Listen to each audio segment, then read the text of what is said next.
We're on page 1 of lesson 4, and the next topic is the order of operations that you've been very familiar with since probably 6th grade, 5th grade, 4th grade, since a long time ago. You've learned the order of operations, and luckily they're very similar. The order of operations in algebra or pre-algebra, arithmetic, and the order of operations in programming languages like Java.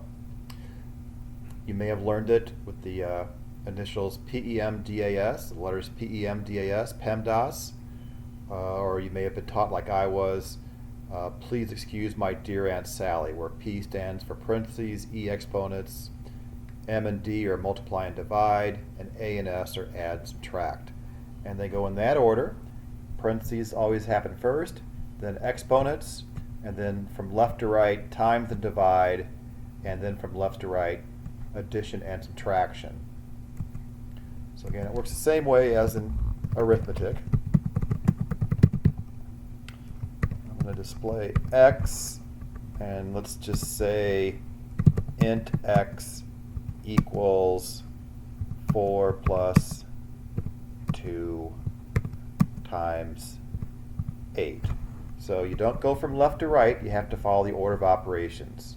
So we don't go 6 times 8 is 48, that would be wrong. We take 2 times 8 first and get 16 times 4, which is 64. Again, you're all very familiar with this. You've mastered this back in early middle school days. You're very familiar with PEMDAS. I can't think of anything more complicated than that in Java with PEMDAS.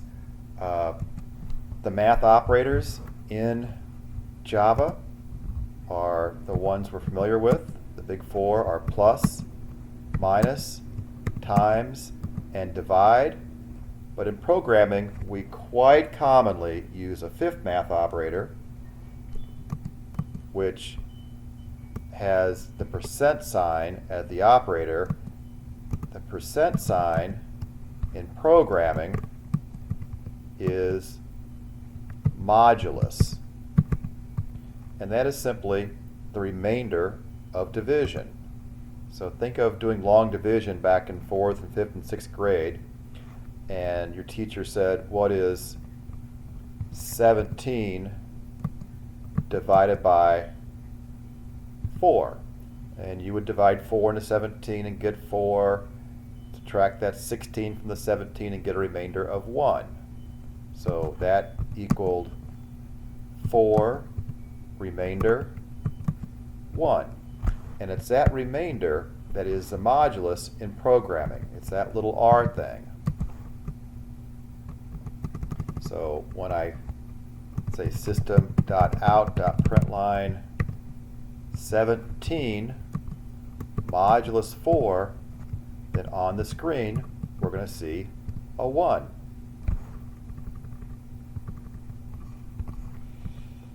If I take it a step further here and go system,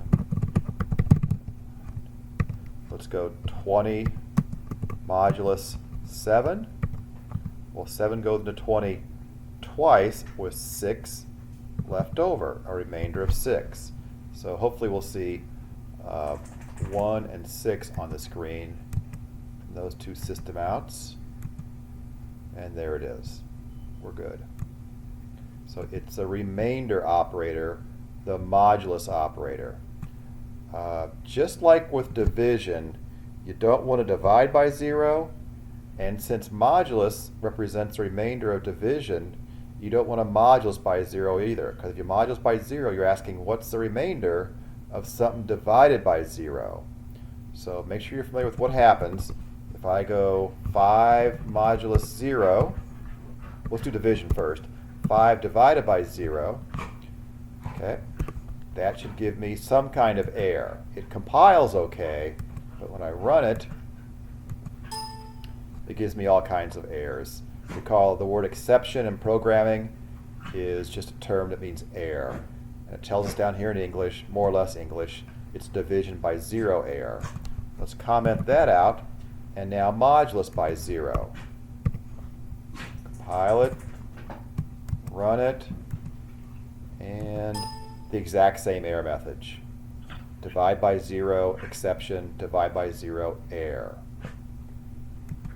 So don't get that confused with putting 0 in front. 0 modulus 20, that's not an error, right?